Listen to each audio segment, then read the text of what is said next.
opportunity that you have given us to be in the church at this time. As we go into your word, Father, we pray that you speak to us in Jesus' name. Word of life, word of understanding, Father, speak to us in Jesus' name. All that you want us to know, the points that you want us to have in our heart so we can remember to apply, Father, help us to know and understand in Jesus' name. And the willingness to apply your word into our life, Father, give us in Jesus' name. The enablement to develop further what you are going to tell us today, Father, grant us in Jesus' name. Thank you, precious Father. Blessed be your name, O God. In Jesus' mighty name we have prayed. Amen. Praise the Lord. Praise the Lord. Let us be seated.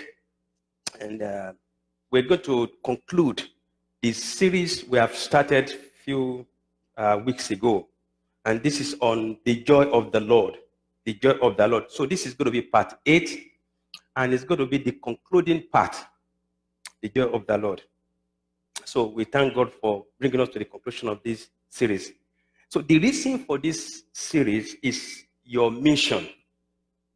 So the fundamental reason that we started this series at the beginning of this year, 2020, is about your mission. That if you have a God-given mission, it will attract oppositions. It will attract attacks from every angle. So you have to guard your mission. Not only that you guide it, you have to guard it. Guarding mission or to guard your mission is so important. The word guard is a military term. The word guard is a military term, which means you have to, by all means, forcefully prevent anything that can stop that mission.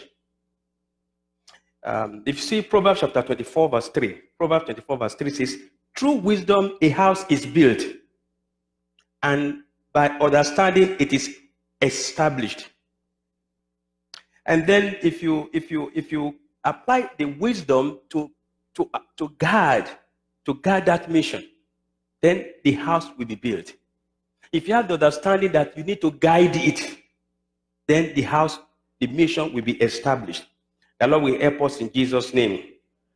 The Lord will keep us in Jesus' name. You know, the word guide also has to do with preventing everything whatsoever that can derail that mission. Proverbs 23 verse 19 says, hear my son and be wise, and guide your heart in the way. In fact, I think the same Proverbs 23, maybe verse 3, also explain the fact that, I'm not really sure if it's verse 3, but that same proverb says that we need to guard our heart, because from there flow every issues of life. So as you guard your heart, you also guard your mission. As you guide your heart, you also guide your mission. So this message is about mission. It's about your mission. How you have to protect it, how you have to guide it. Again, let me put more emphasis on the reason for this series, the joy of the Lord. If we really want to have the joy of God, if we really want to have it all the time, if you really want to rejoice after you have accomplished a task, then you need to preserve your mission. Tell somebody, preserve your mission. Preserve your mission. Preserve your mission.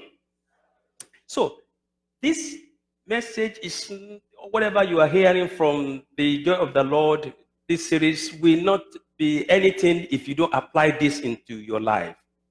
So I just pray that God will grant all the strength to apply his word in our lives in Jesus' name. John 13, 15 to 17 says, for I have given you an example that you should do as I have done to you.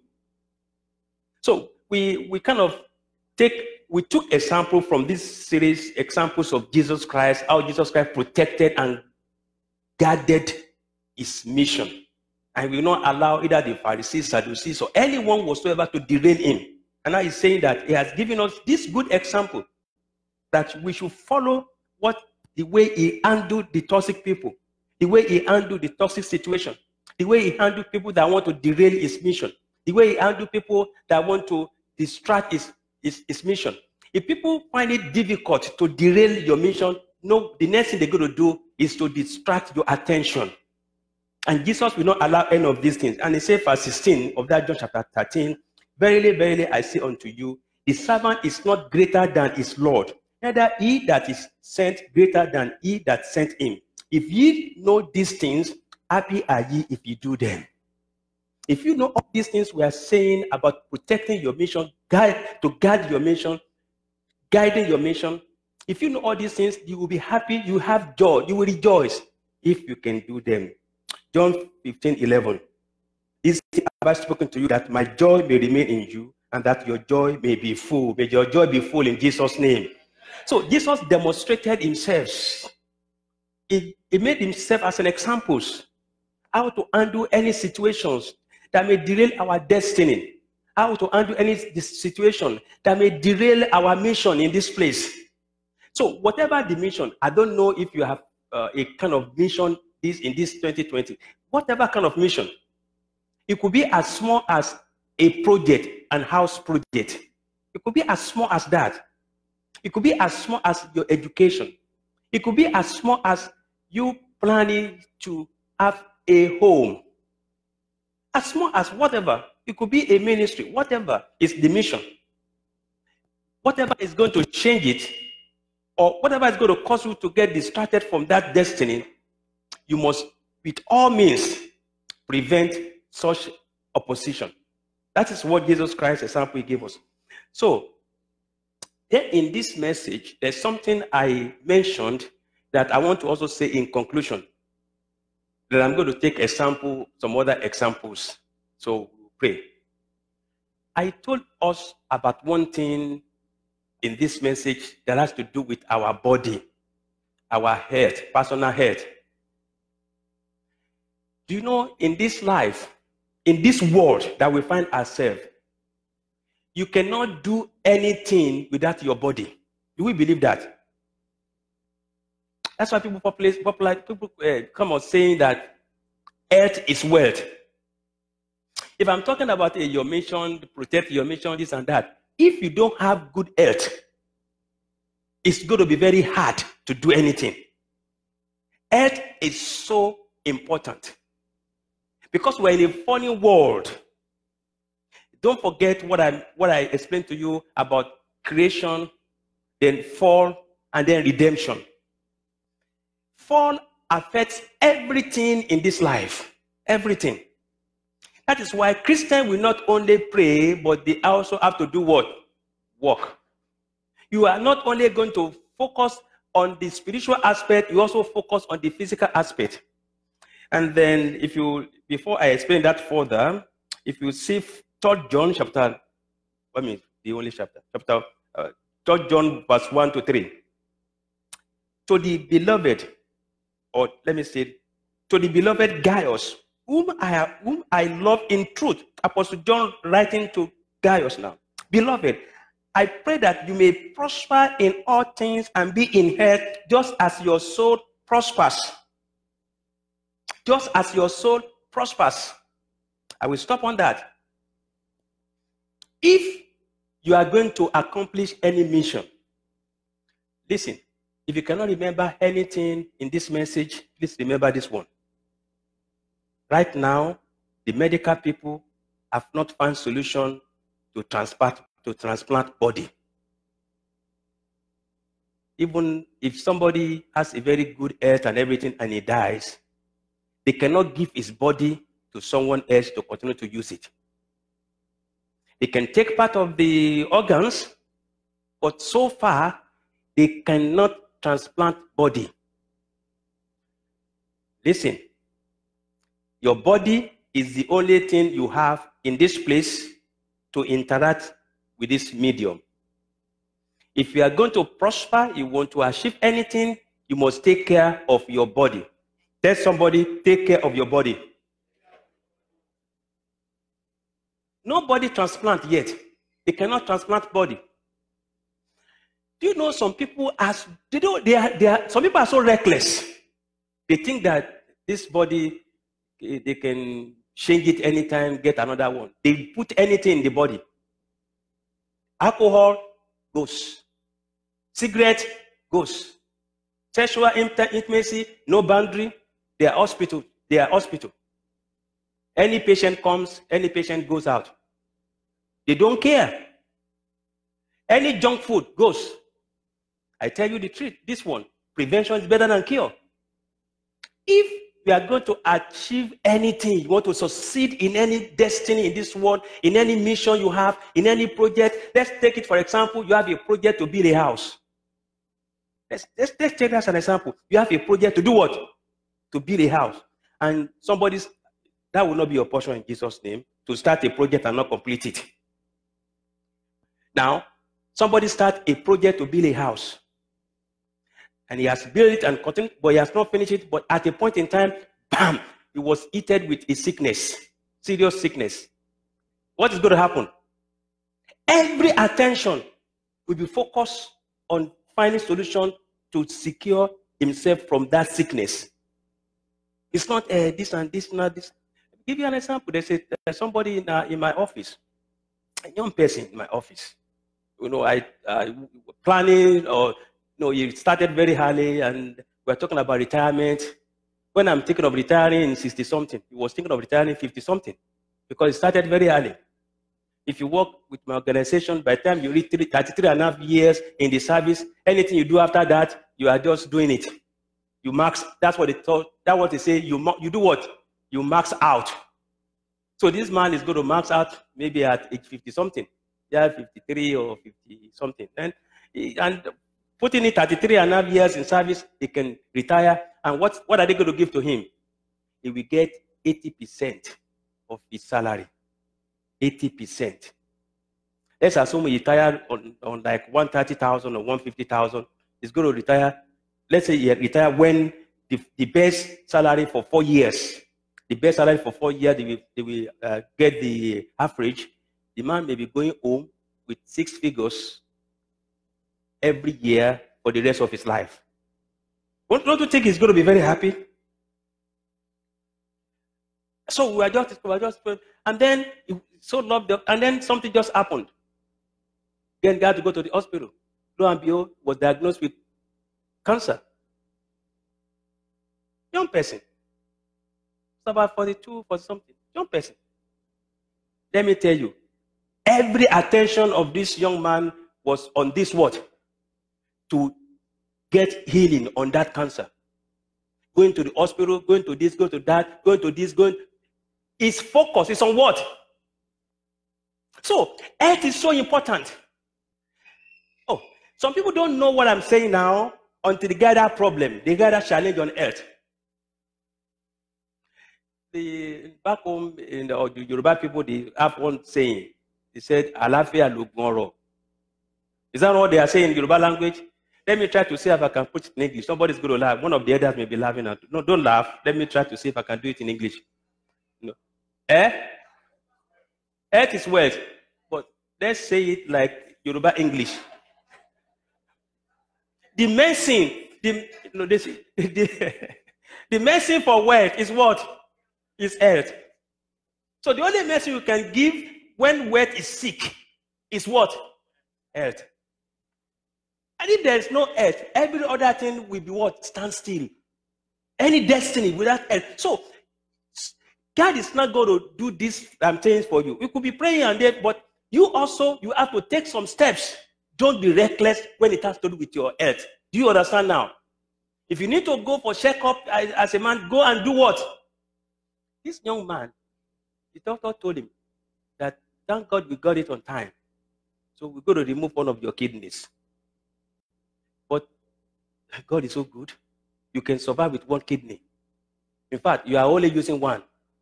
So when the other one is not working very well, automatically the second kidney will kick in. Is God not awesome? God is so awesome. God is what? Awesome. And he has given so many breakthroughs in health professions. Now, so many breakthroughs. Things that used to keep people may not kill people now if they take care of it. If somebody is diabetic, and then what the heck they will say? Take care of it. If somebody has blood pressure, will you be the first one to have it? Do what? It is when you don't take care of it that high blood pressure will shut down all your organs. Amen? If you are a man, you got it, you don't take care of it, it will shut down the one that you always like. Don't let me go in detail. You get the language, right? You get what? You will not be February in Jesus' name. So, come on, buddy. Take care of your health. Health is wealth. Don't be reckless. If you put some people, you know what they put in their body? They don't even drink ordinary beer. They drink this, what they call gin. They have some name, I don't remember that name they call it. The one that you take one shot like this, your throat will know something is going down. Hallelujah. Your throat will know what? Just one shot. And then you see, you that cannot talk before, how you look like this? Because something is going in the inside and it is showing on the what? On the outside. The Lord will bless us in Jesus' name. Take care of your health. When you do things like that, you will shut down your liver. You have only one. And some people, they say, oh, look at what is going on right now. People are making a lot of money on marijuana. Making a lot of money. Some said, when you take it, it's African medicine. I remember one man, he's dead now. After we take that in and he's on the stage playing saxophone, somebody, then you realize that the energy this man is having, where is that energy from? The man will dance, we play, and we play, and we play, and we play. If he fails to take that in, he won't play very well. You all understand what I'm talking about. So, as a Christian, we need to do what? Take care of our body. No transplant until the resurrection morning. It is resurrection morning that you have transplant to your body. But right now, you have only one body. I can't borrow you my own. That is only the medium I have to interact here. If I don't have it, I can't stand up in front of you. Illustration. If you don't take care of your body, and you want to take care of any other thing, you want to take care of mission, you are like somebody who wants to heal or cure himself from malaria, and then he lock himself inside a house filled with mosquitoes. Hello? Is that possible? You want to heal yourself or cure yourself from malaria, then the next thing you do is that you lock yourself inside a room filled with mosquitoes. Can you cure yourself with that malaria? In fact, it will upgrade. You will upgrade to another level. I said in this message, and I want to say it again, just for you to remember, to recap. Self-care practice must be daily. Self-care is the acceptance of personal responsibility leading toward getting filled, satisfied, and fulfilled mentally, physically, spiritually, and emotionally. It got to be every day you take care of yourself. It's daily. Because once you let this thing accumulate, once you don't take the necessary steps, there are some things you cannot reverse. I was telling somebody about the eyes. You look at these eyes. If you need to take care of these eyes, you fail to take care of these eyes, there are some things that may happen to these eyes that you cannot reverse it. I am telling you. So far now, the medical people cannot transplant eyes. I don't know, maybe they will do it later. If somebody has a glaucoma and is supposed to be using the drug or whatever, and they say, no, the Lord is going to heal me. God can heal. I believe in miracle. Hello? But don't put God at task. Don't put God on a question table. It is God that gave the breakthrough to some things. If the doctor, you visit doctor, he said, oh, somebody has a glaucoma, and he said, put in this drop. He said, no, forget about drop. I'm just tired of putting it in. All these doctors, they don't even know what they are saying. In Africa, we use battery water to cure it. We use cow urine to cure it.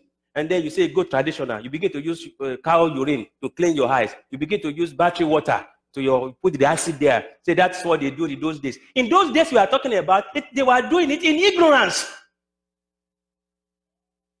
Hello? And then you let the eyes close up. Once the eyes does what? Once the eye does what? Close up. Doctor cannot replace the vessel that brings blood past the brain to tell the brain, look at this, look at that, look at that. And once it closes, it closes. Allah will help us in Jesus' name. It got to be daily. We have to take care of. If you want to achieve, want your joy to be full, it's not something God will do alone. You also have to do this. And I'm telling you reality. I'm not deceiving you. I'm telling you what? This is reality. And these are the things you can do very easy. These are the things you will do very easy. Tell someone near you, all saving is self-saving. You want to save somebody, first save yourself. All help is self-help. All influence is self-influence. All control is self-control. I tell you, the only person you can control very well effectively, one person you can control very well effectively, that God gave you power and authority, is who is that person? Thank you. Oh, you are following me. Yourself. Yourself. You cannot even control your wife.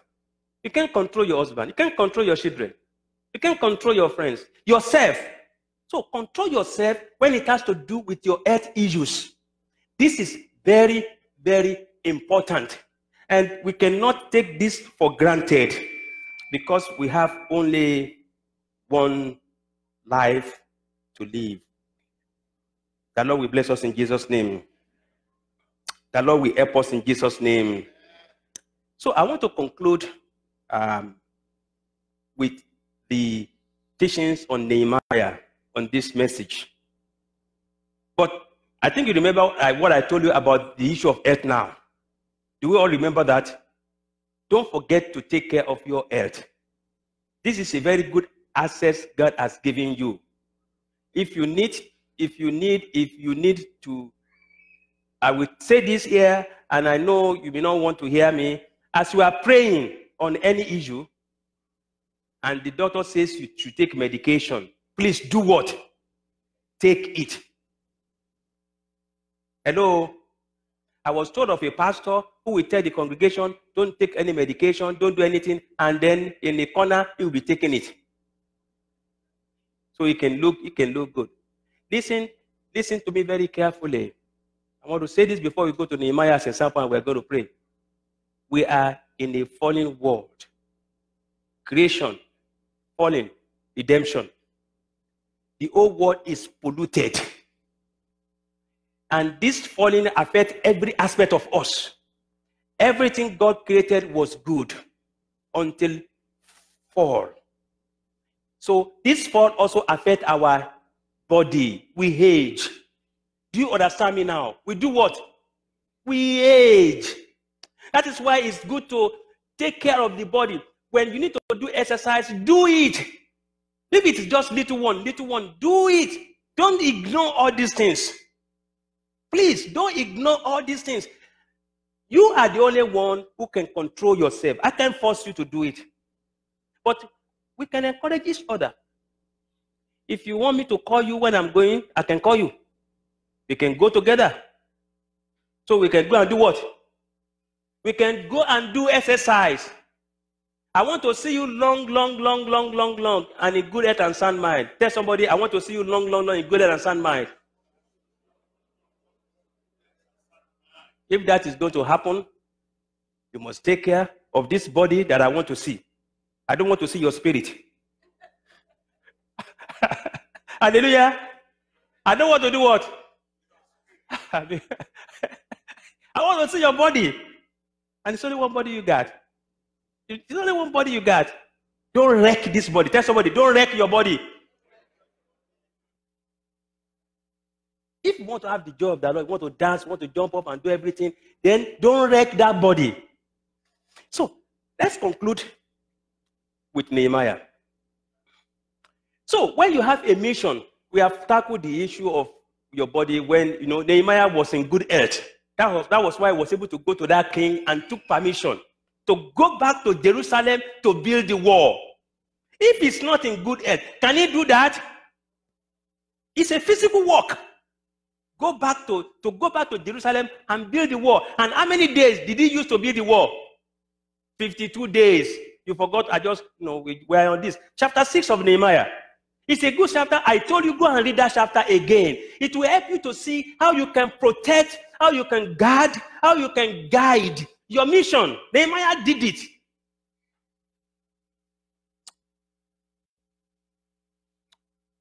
How did he succeed? How did he do it? Just for 52 days. The first thing I discovered was that he focused and he did not allow any distractions. That's the first thing. So focus on the mission. Don't allow any distractions. You see, people that want to stop you, some people, they have made their mission in life is to stop your mission. That is their mission in life. To stop what? And if they know that you are very tough, then they go to the next step. They distract your attention so they can waste your time, so you will not be able to focus on your mission. Because for you to succeed, you need to focus, you need concentration, and you need efforts. So when they ensure they can distract your attention so you cannot focus, you cannot concentrate, then how can you apply all the efforts and succeed? So Nehemiah did not allow any distraction. He focused, he concentrated, and he placed in all effort. So, 1, Nehemiah rose in the midst of evil attack. That's another thing Nehemiah did. He rose in the midst of evil attack. So let's look at the lesson. I don't want to go through how he took permission from the king, what happened to Babylonians, how they defeated Persia. I told you that in the other part. But let's see the first lesson we can learn in Nehemiah's approach to keeping mission. I am praying that as we have started this year 2020 on a good platform, we shall end strong in the mighty name of Jesus.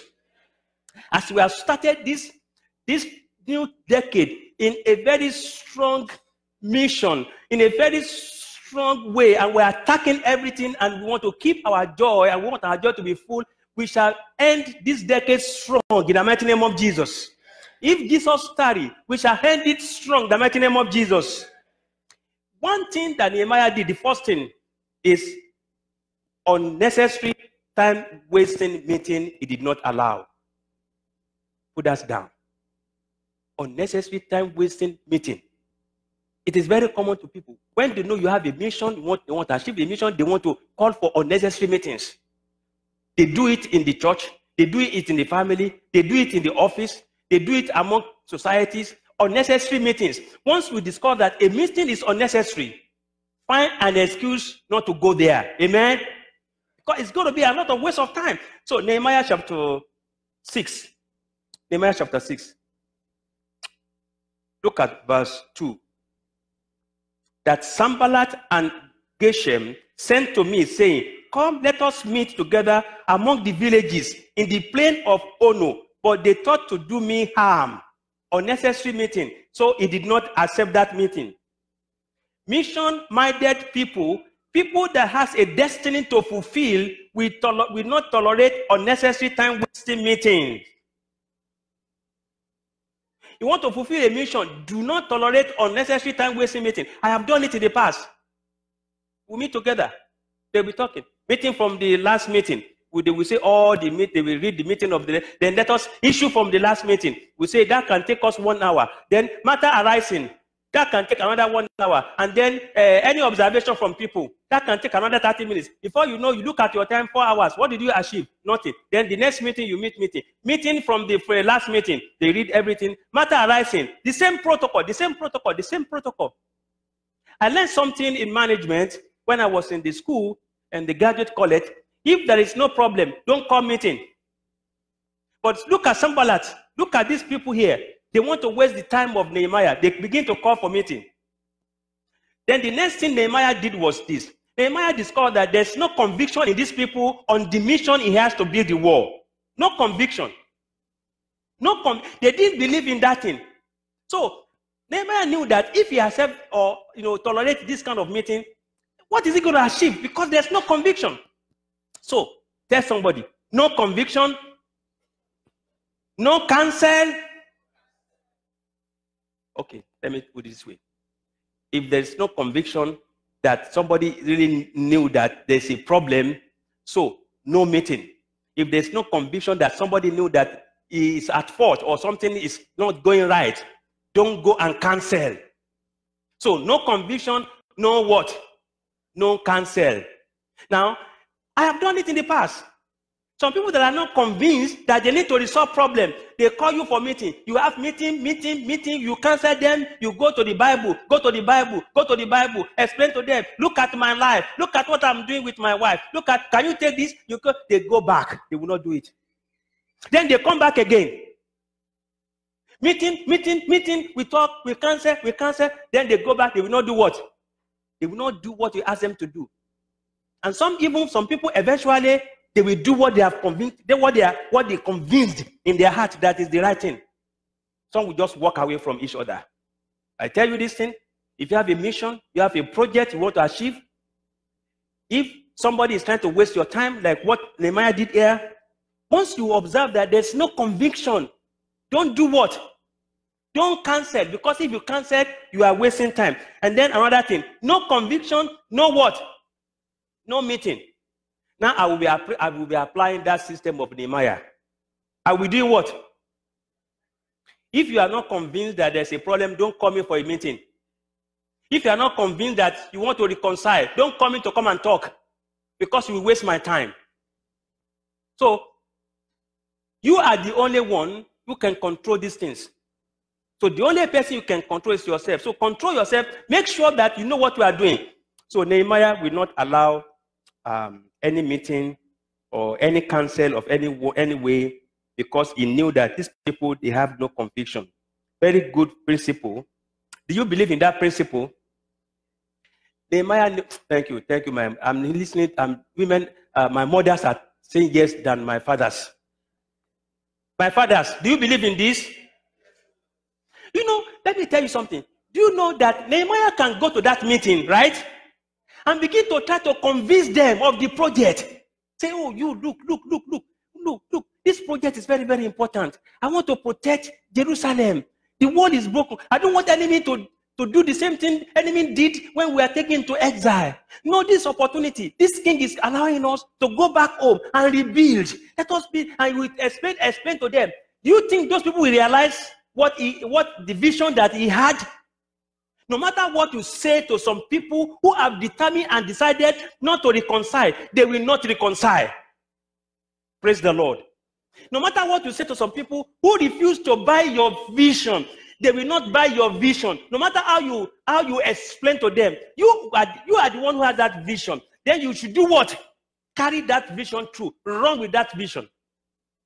And it will not tarry. It will come to pass in Jesus' name. Then the next lesson, verse 3 to 4 of that Nehemiah. When I just finish on few, I'm going to pray. I'm just trying to tell you the most important aspect on this message, the joy of the Lord. Something you can take home. Something principle you can apply to anything, any project. People are blaming Donald Trump. Hey, this man is this. But there's one thing in Donald Trump that I like. Once he look at you, it's called that you are not buying his idea, he will fire you. It doesn't matter if he employs you yesterday. He discovered that you are not. He will do what? Fire you and put somebody else there. And if you put that person there and he's watching that person is doing like this, doing like this. You can even announce your firing on Twitter. Where you will read your firing will be where on what? On Twitter, he will fire you, and then he will do what? Put another person there. Within a year, he can have 4 secretaries of state. Because see, if you know that, praise the Lord. If you know that you have an agenda in your heart, and somebody wants to work with you, it's not carry, it doesn't like that, it's an opposition. No matter what you tell that person, he will continue to do what? Be in opposition. And then the next thing to do, if you really want to carry out that agenda, to do what? Fire him. And he knows how to fire people. Wow.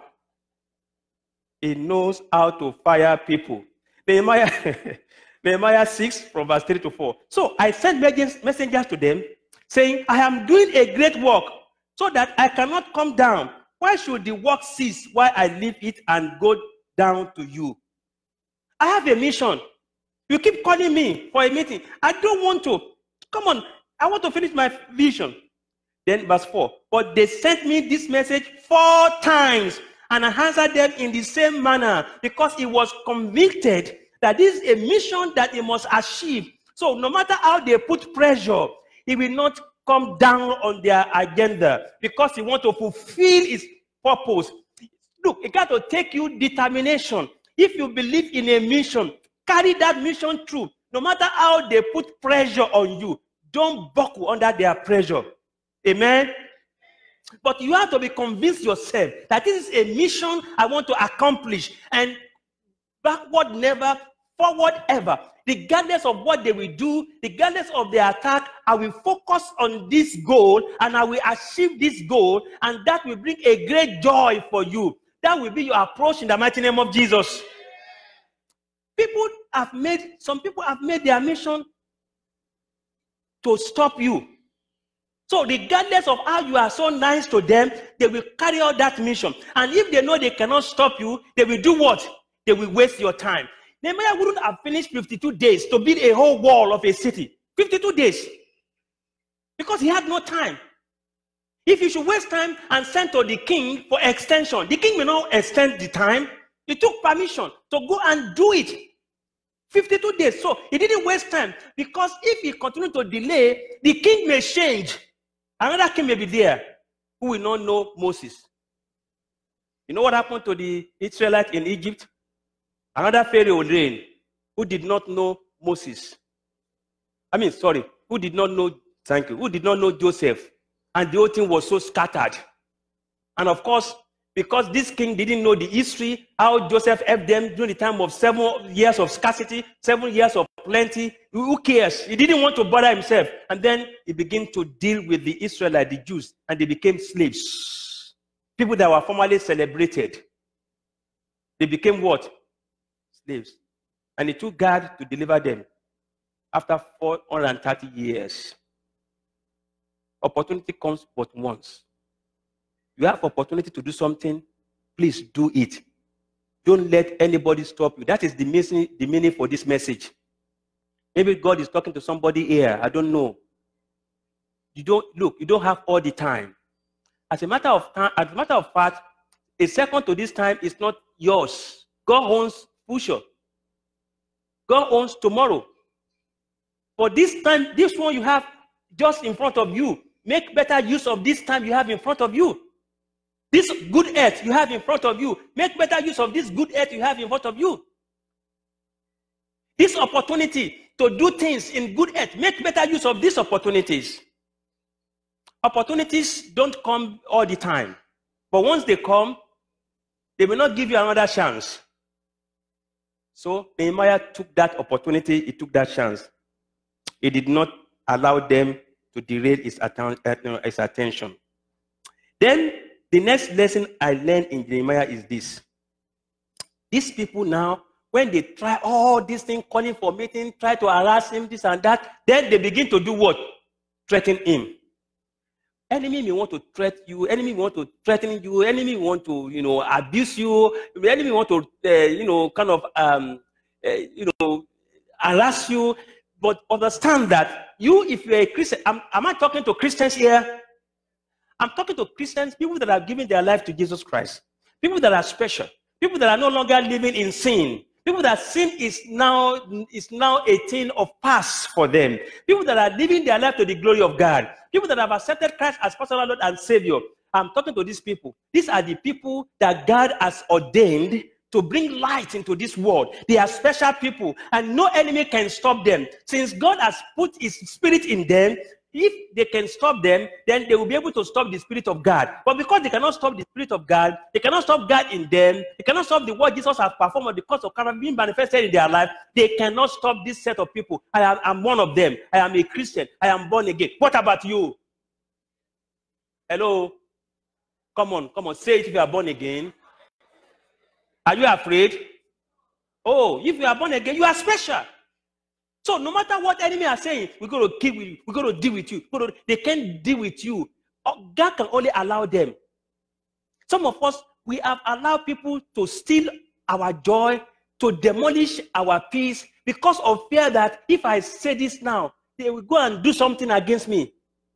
Look, people who are wicked, people who are very wicked, regardless of how nice you are to them, regardless of how good you are to them, regardless of what you are giving them, they will still do havoc. They will still do evil because evil lives in them. Wickedness is their food. No matter how you draw them closer, maybe I can change my approach. Let me show to them that I love them. Let me do that, let me do this, let me do that.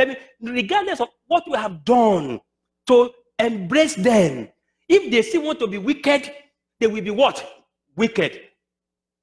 So only God can deliver us from the hands of the wicked people. Some people, it is when they are wicked that they are happy. It is when they are wicked that they have accomplished something.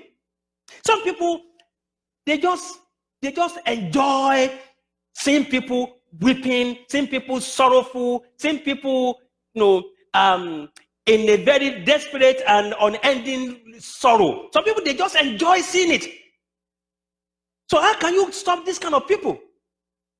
But God who sees you, God who knows you, God who has prepared you, will only give you victory over them. And God will put them to shame.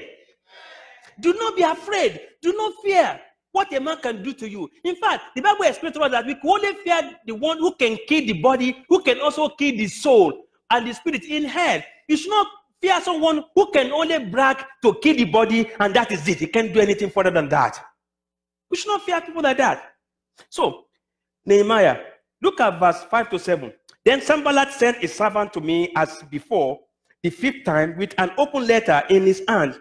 In it was written, it is reported among the nations, and Geshem says that you and the Jews plan to rebel. Therefore, according to these rumors, you are rebuilding the wall that you may be their king. And you have also appointed prophets to proclaim concerning you at Jerusalem, saying, there is a king in Judah. Now these matters will be reported to the king. So come, therefore, and let us consult together. A big threat. They want to make Nehemiah in opposition against the king. They want to make Nehemiah in opposition against the authority. But he did not fall for this threat. He refused to buckle. I just prayed, no matter how enemy is trying to derail your mission, you will overcome in the mighty name of Jesus. If this has not happened to you, I'm just preparing you to know the world that we are living in. It's a fallen world. Everything we have in this world has been affected by this fall. In creation, God said everything I created was good. But when we fell, everything came to disarray. Now, only God's redemption delivered us from all this wickedness. So don't fear. There's nothing enemy can do to you. The last lesson I want to approach, say, and then we pray is this one. Look at the tactics of the enemy when it has to do with the joy of the Lord in your life. When it has to do with your mission, to fulfill your mission in life. When it has to do with your destiny. Any God-given destiny, any God-given mission, we attract opposition. We attract envy. We attract the eyes of the enemies to focus on that. Then when they know you are a Christian, when they know you are a religious person, when they know that you love to go to church, then the next thing they will do is to use what you love most to derail you. Don't fall for them. Amen? They use that against Nehemiah. Let's check Nehemiah chapter 6, the same chapter 6, and then from verse 8 to 9. Then I sent to him, saying, no such things as you say are being done, but you invented them in your own heart. For they all were trying to make us afraid, saying, their hands will be weakened in the work, and it will not be done. Now, therefore, O God, strengthen my hands. Now, if you go for that, praise the Lord. If you go for that, maybe let's first read from verse 5. Then Sanballat sent his servant to me as before, the 5th time, with an open letter in his hand. In it was written, it is reported among the nations, Geshem says that you and the Jews plan to rebel. And then go to verse 7. And you have appointed prophets to proclaim concerning you at Jerusalem, saying there is a king in Judah. Now these matters will be reported to the king. So come therefore and let us consult together. Now they did what? They employ a kind of prophets.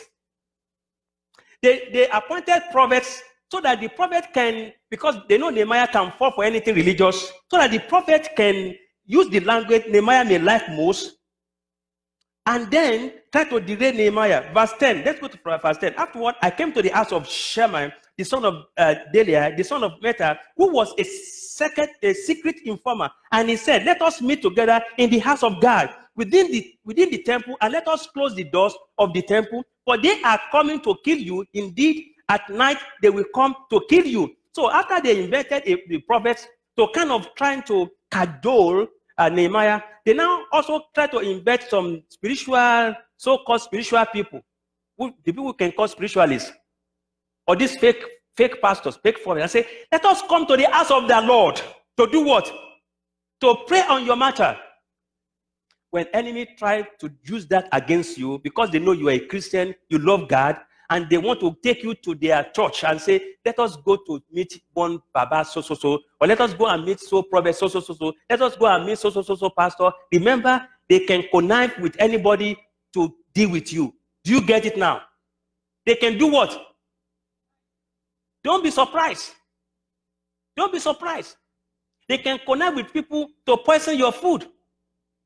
Don't think that, that pastor is not going to do that. He's taking me to the church. You got to do what? Try every spirit to know which one is what? Which one is true.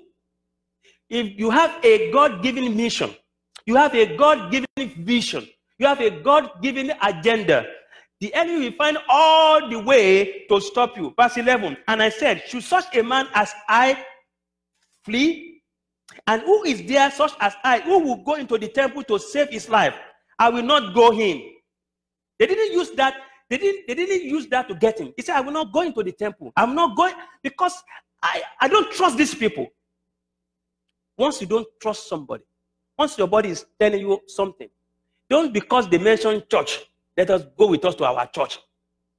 Don't because they mention church, then you will fall for them. Do you get what I'm saying now? I hope you will listen to me. I am not saying, the pastor is trying to tell us so that we will not leave his church. Well, I'm not saying that's what I'm telling you. I'm just saying to you this. Try every spirit to know which one is true. Not everything that is shiny is gold. Jesus said, not all that call unto me, Lord, Lord, Lord, will enter the kingdom of God. It's only those who do the will of my Father who is in heaven. He said, in that day, someone will come to me and say, oh, in your name we did what?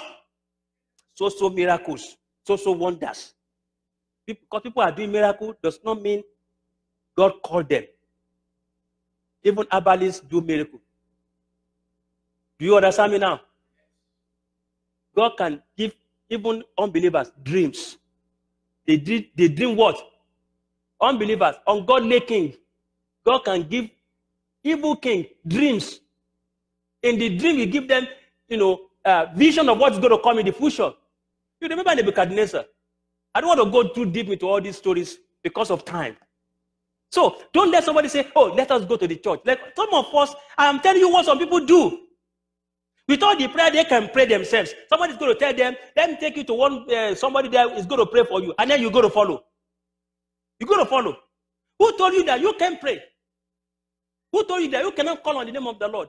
Jesus said it is finished. You also have access to God, like I do. All of us. We do what? You don't need any priest now. You come to a pastor just to pray, prayer of agreement. You yourself can call. Jesus said, the Bible says, anyone that calls on the name of the Lord, the same shall be what? Anyone. He didn't say only the pastors that call on the name of the Lord shall be saved. Anyone. You can also call on the name of the Lord. If you surrender yourself, God can also use you. Amen? So don't open your mouth. God is using that person. He can use you too. If God can use a donkey, you think He cannot use human beings? God can do what? He can use you too. Only if you surrender yourself to the Lord. May your joy be full in Jesus' name.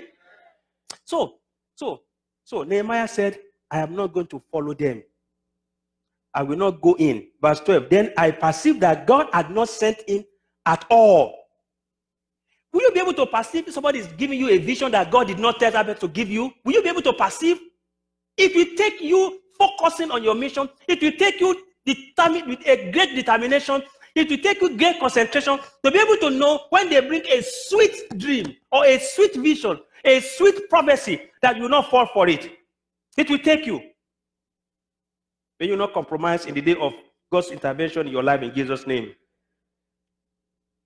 But that he pronounced this prophecy against me because Tobiah and Sanballat had hired him.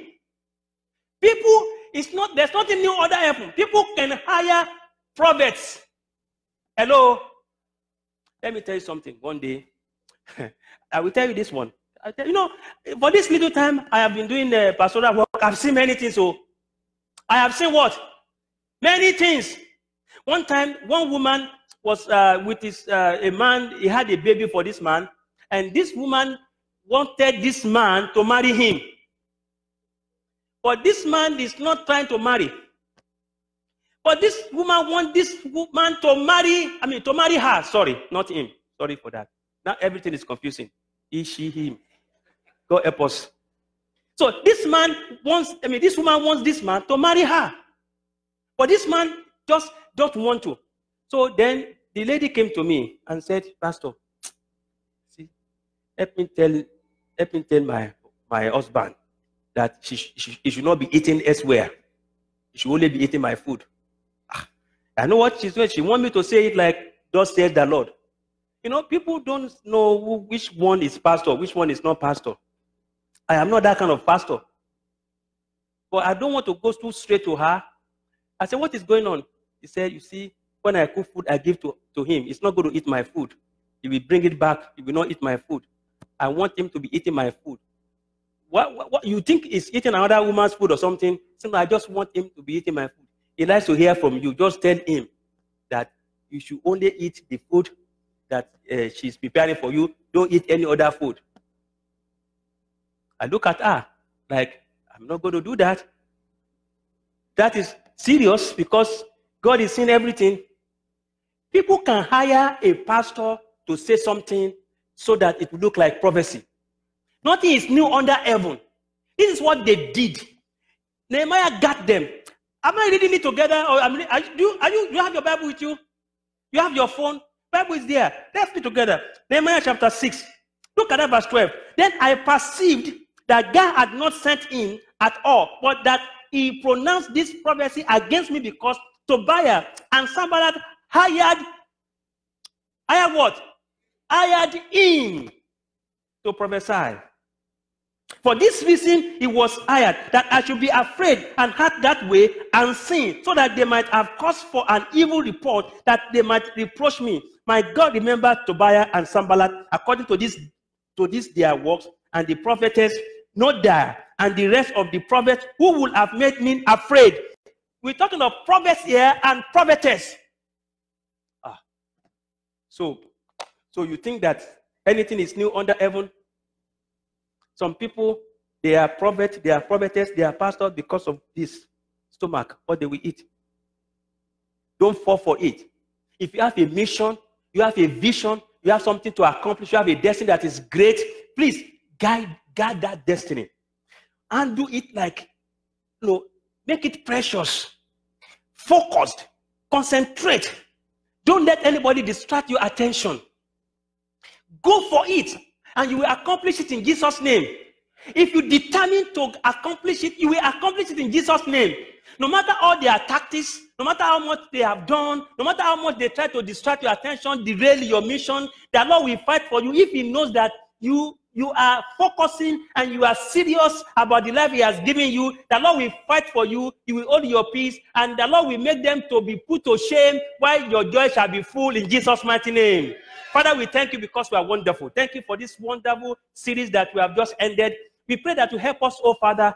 We had a good example of how Nehemiah handled every toxic time, toxic situation, evil people, and how he was able to accomplish building the wall of Jerusalem within 52 days. Father, we ask, oh Lord, that you help us also to focus. You help us, oh Father, that whatever enemy may throw at us, we shall not be derailed, and we shall achieve our goal. And in this world, when we return back to you, we shall be able to have the welcome message from you, and we say, welcome, great servant. You have done well. Let it be in the mighty name of Jesus.